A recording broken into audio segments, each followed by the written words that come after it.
Daghan ko nung mga tao nga nagsigig tan-aw pero dili makakita, gasigi og paminaw apan dili makadungog. Nabilong ba mo aning mga tawhana o wala? Pangutan ay mong tupad ina kakita ka sa pari. Ina.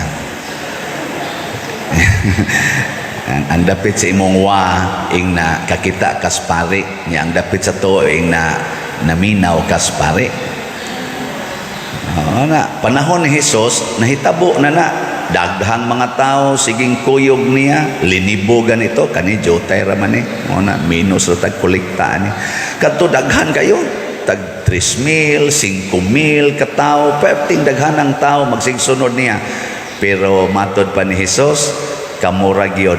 Ang pipila ba katong 12 o pipila ka mga kauban, kamuray nakakita, kamuray nakadungog kana sila. So gasigig tan-aw pero wa kakita, sigig paminaw pero wa kadungog. Ambot pila na nakadungog nga mamalit gyud mog slat. No, jotay kay nakadungog ana. Pero dako-dako naman sa taghalin, niabot naman og 4,049 slots atong halin. Pakpa. At least nanay nakadungog. Tanawaw niya. Inigabot na sa panahon nga mag-Thanksgiving na ta ni Venerable Chopilo Kamomot karong July 27, makakita sad mo og daghang mga nindot nga makita bunga sa atong pagtuo. Kana bang mga decorations mo atong gustong tan-aon? Kini bang ato mga mahalon nga stained glass mo atong tan-aon? Dili. Wala ni kapuslanan kung anhira masabod ang atong mata. Ang kanibang wali ni Father Siano or ni Father Ligio mo atong paminaon, ayaw. Way kapuslanan o kanaray inyong mabati anha ra kutob ni Father Siano ang inyong pagpamati. Nya dili na sa Father Siano mo'y magwali, way lami. Or og si Father Siano mo'y muwali, way lami. Ana, kutob ra niya diha. Ang gusto sa Ginoo nga makaabot kita niadtong gipangandoy sa mga buotang mga propeta nga ila untang makita pero wa sila kakita, nga ila untang madungog apan wa sila kadungog. Unsa man kadto kunong matud pa ni Kristo bagi pangandoy sa mga propeta, nangamatay na lang sila hasta pagani kuno si Abraham, si Isaac o si Jacob nangandoy niini pero nangamatay na lang sila, wa gid sila ka kita, wa sad sila kadungog. Unsa man tanaw nga diba tutok lang muna ako. Sige, i-check lang yan ang inyong answer. Ang wa gid nila makita, wa nila madungog, mao si Jesus nga nahimong tao. Si Jesus nga nahimong tao, wa gid sila kakita. Ang Ginoo nga nahimong tao, wa gid sila kakita dinhis kalibutan. Kay inigbalik, tuwa na maron sila sa langit, kani mga buotang mga propeta. Sila si Isaías, Jeremias, Elijah, Elisha, o kinsa pa na diha. Tuwa na sila sa langit, si Abraham, si Isaac, si Jacob. Pero di man to ang Jesus nga natao. Ang Jesus naman to nga gikas kalibutan nga tuwa didto. Katog yung diri pa, tao pa ba? Niya ka mo, nakakita mo ni Jesus nga nahimong tao. Kinsay nakakita, taas ang kamot. Naiduha, tulo. Kamu ding uban. Wa mo kita. Sige mangganit taghungit dinhi lawas ni Kristo. Amen. Mo na gasige mog tan-aw pero wa ka kita. Ang mao managod, nakasuway day sila anak si Abraham, nakasuway day sila anak si Jacob. Wa kita ra gyud. Mo nabulahan kay ta pero daghan lang gyapon ang wa ka kita. Magiuban ini kalawat mo ana lang. Usay kanira i anak ba? O anak dayon. nindot kay nang dawato na to ang Ginoo nga nahibaw tang Ginoo na niya inigsod nga rin nato kahibaw ta nga nidawat ta niya labaw na iyang gisulti ana nya mao na siya ang problema karon. So daghang paagi nga ang Ginoo nagpakita nato diri sa unang pagbasa ningon ang Ginoo sa ilang panahon sa una ba, dili ba ako may nakigsuod ninyo? Ang iya ganang gigamit nga term, nakigminyo ko ninyo. Nya nindot kay tag relasyon katong bag-o patang minyo. Di ba kanang kamuro mga minyo, nindot pa mo relasyon? Ha? Kamu bang mga banag asawa ba? Nindot pa? O nagbuwag na? Pero katong bag-o pa yun, bag-o pa mong uyab, bag-o pa mong minyo, nindot kayo, siging kuyog-kuyog, holding hands gyud, inagbayay gyud, ana no? Pero karon sus, mura nag-iring og iro dili ang baho ha, pero ang batasan ba? Usahay sad ang baho, mura na sag iring og iro, kay ang gidog ang iring naman, ang gisigihagakos-gakos ang iro naman, tilap-tilap ang iro dire, pero wa na jud katilap ang bana, o na jud katilap ang asawa, ngano man away naman. Di ba? Nabali na noon, imbis ang iro mo ay magsinikmatay, ang bana nag-asawa mo ay nagsinikmatay, ang iro na ay magsiganaana ang ikog, mo na friendly kayong iro. Usahay gud ang iro og ang iring magduog og higda, pero ang banag asawa nag-away. Ngano man na? Kay matud pas Ginoo na usab man ka. Bisan gani didto sa kamingawan, kuyog man ta. Nya ako may nagsigig hatag nimog maayong mga sitwasyon hasta tong katong nagdaog-daog nimo akong gipangsilutan. Ipahinomdumas Ginoo ba? Pero nganong karon tuwa naman ka magsigig atubang sa kong kaaway si Baal. Kani si Baal mao ni ang Dios nga sikat kay unang panahon nga nagrepresentar ni Satanas. Nya tuwa naman noon mo didto. Ingon ang Ginoo ba, ako noon nagasigig higugma ninyo, inyo naman lang kong gikalimtan. Di naman ko ninyo paminahon. Nya naa na ra ba mo sa yuta nga akong gihatag?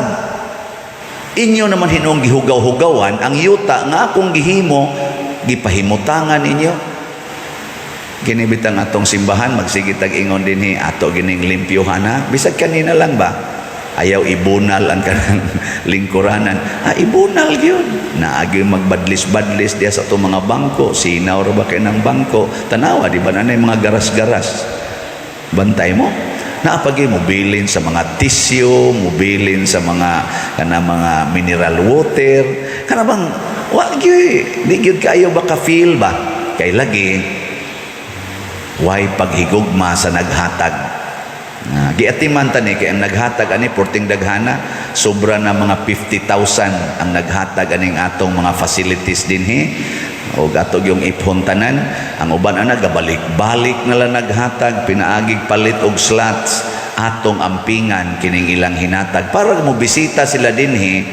Apil na pud mo kinang hatag man pud mo, inigtan-aw ninyo aning atong mga facilities atong giampingan. Simbolik kini sa pag-amping nato sa naghatag nato sa grasya nga mao ang Ginoo.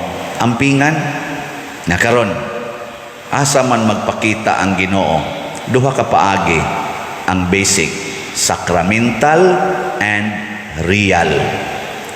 Sacramental o personal, ingnon talang pagsulti, through the sacrament and through persons.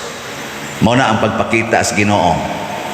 Unsa may sakramento, kining misa, kanang kasal, kanang bunyag, kanang 7 sacraments.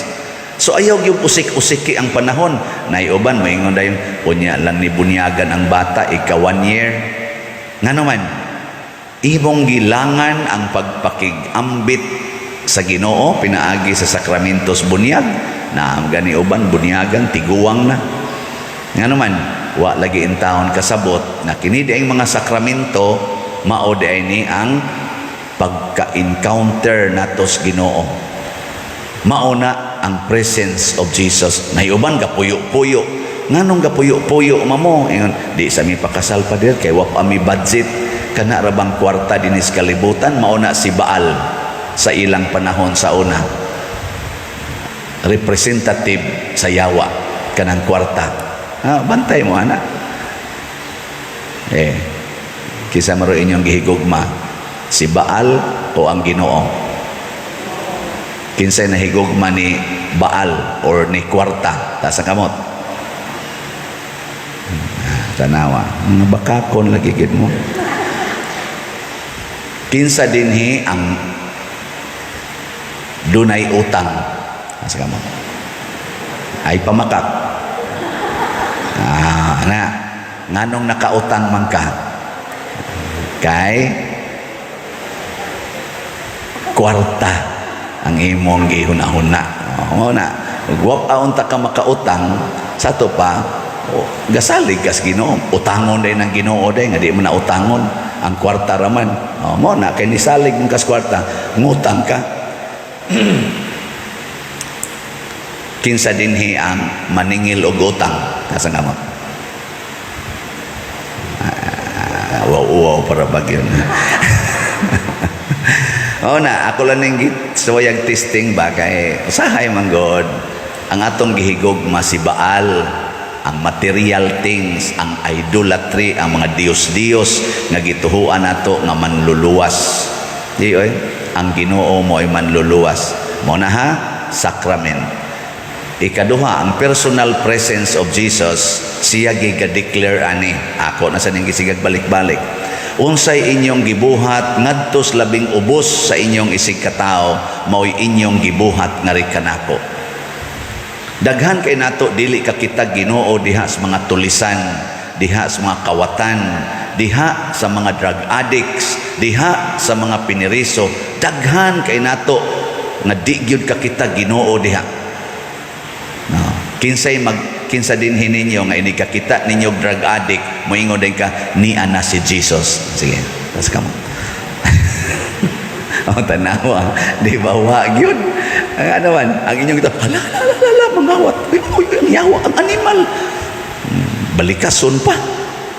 Hala, si Jesus ba yan? Ingon siya, whatever you do to the least of your brethren, you do it to me. Unsay gihimon niyo sa labing ubos, mo na inyong gibuhat na rin ako. Timad ginagmaayo. Kinsa man ang taong tinuod nga malipayon, tinuod nga kontento aning kinabuhia, kanang makakitag Ginoo diha sa labing ubos. Pero imo ganing daog-daogon ang labing ubos, kita gyud kag yawa og mahimo sa kang yawa. Timan gina. Unsa may imong naong kahadlukan, kalisangan. Pero kanang nahigugmas labing ubos, sama nila ni Mother Teresa, St. Francis of Assisi, San Roque, St. Ignatius of Loyola, nila ni San Vicente Ferrer, nga nahigugmas labing ubos, pagkaninduta, ato kong gihimuag mga larawan, giakyos na lang kuntas mga kanaganing mga laig tinhuan nga Dios kuno nato, dili oy, models na nato sila, aron pagtudlo, pag-remind nato, nga nakakita sila Ginoo dihas mga taong labing ubos ug nindot kay sila gibilin sa kalibutan.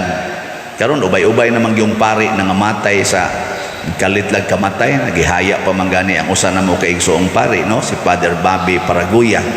Kami si Father Ligio, katabi-tabi sa migabi, kita ka ni classmate na ako tingali maun na classmate kay manghod man kanako hapit mo napo katuig. Siya bitaw, no, basig ko ako wasay siguro muuna sa kanako ani, pindi lang og kinsa niya makauna nato anig hunong ang kasing-kasing. Siya sige pa check up kada tuig, sige pa check up, ako 5 na ka tuig way check up mukalit lang yan anig period. Pero mao ba nay atong hunahunaon? Di oy, ang hunahunaon unsa may imong gibilin sa kalibutan. Si San Vicente Ferrer, nindot kay gibilin. Si Pedro Calungsod, nindot kay gibilin. Lorenzo Ruiz, nindot kay gibilin. Bishop Chupilo Kamumot, nindot kay gibilin. Kita, unsa kay atong ibilin? Depende, unsay atong nakita. Kung kwarta ragi atong nakita, ang ibilin nato sa kalibutan, yawa-yawa. Pero ang atong nakita din ni Ginoo, magbilin sa taog Ginoo sa atong mga katawhan nga gihigugma. Una karon apil tang Bishop Chupilo Kamomot kay gibinlan ta niya Ginoo pinaagi siyang kinabuhi. Una palit dayong slot dayon. Anawa, sikag palit og slot, imong kinabuhi mag-anam ginag kanindot. Daghan na kay ni testimonya nako. Sa sigig text nako, pader sa una di jud ko kaako paghigugma ning akong bana nga 10 years na ming gi-abandon tuan na siyang kabit. Lami agyong patyon pader, di bisag paghisgot na lasiyangan, di gid nako mahimo. Pero karon pader mura ko gimilagruhan. Sige kong palit sa slot pader. Nahigugman ako sa akong bana, apil pang iyang kabit.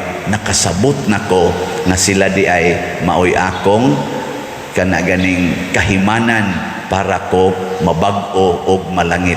Hala, nindutan ako, sige, pangabit pa more. Di ba nindot? Kamo, di mo ka feel no? No? Di no? Natanawa. Wa man gud mo palit og maayong slot, palitin yung maayo, di ba? Naagoy usagod napatoy katawanan kayo nga niingon pader para pod ni sa kabit sa kumbana ang slot. Nganong palit man kay sa para sa healing graces nila nga dili na unta magsigig pakasala, muundang na untas pagpakasala. Tanawa ang iyang pagampo gihimo niyang sakripisyo palit og slot, nakupak kanindot sa ilang mga na-experience. Ngano man kay nakakitag Ginoo. Mo na ingos Kristo, bulahan ang inyong mga mata kay nakakita, bulahan ang inyong mga dunggan kay nakadungog. Sige, katong nakakita og nakadungog, manindog ta.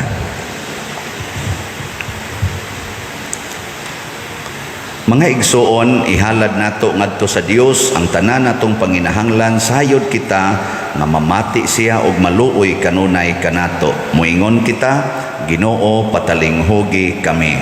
Ginoo, patalinghugi kami. Nga ang simbahan magpabiling maligon sa ebanghelyo o magpadayag niini ngadto sa tibuok katawhan, mga muyo kita sa Ginoo. Ginoo, patalinghugi kami. Nga ang atong nasud mahawas na sa mga kalisod o makabato na sa kalinaw, mga muyo kita sa Ginoo. Ginoo, patalinghugi kami. Nga ang mga mag-uuma makatagamtam og maayong abot aron ila kining mapaambit ngadto sa uban, mga muyo kita sa Ginoo. Ginoo, patalinghugi kami. Nga ang mga nagkatibulaag nga pamilya magkahiusa na pagbalik sa sabakan sa Ginoo, mga muyo kita sa Ginoo. Ginoo, patalinghugi kami. Nga imuundang isipon nga takos o mapuslanon alang kanamo nga si Venerable Teofilo Kamumot mabayaw ngadto sa altar sa mga santos, mga muyo kita sa Ginoo. Ginoo, patalinghugi kami. Nga alang sa mga proyekto dinhi sa atong simbahan nga pinaagi sa pangamaw pagiya ni San Vicente Ferrer, magmalampuson ug mahuman unta sumala sa atong mga giplano gipangandoy, mga muyo kita sa Ginoo. Ginoo, patalinghugi kami. Nga alang sa tanang mga benefactors o donors sa atong simbahan nga mihatag og financial ug lain-laing hinabang ug alang sa mga nagtrabaho dinhi sa atong mga proyekto nga hatagan unta sila sa Ginoo ug daghan pang mga grasya sa ilang kinabuhi, malikay sila sa mga kadautan ug mulampos unta ang tanan nilang mga paningkamot, mga muyo kita sa Ginoo. Ginoo, patalinghugi kami. Nga ang atong mga minahal nga mihalina makapahulay na sa langit nong gingharian, mga muyo kita sa Ginoo. Ginoo, patalinghugi kami. Labing gamhanan ug mahigugmaong Dios, among gituboy kanimo ang among gikinahanglan, dawata kini kay mapaubsano namong gipangamuyo pinaagi ni Kristo nga among Ginoo. Amen.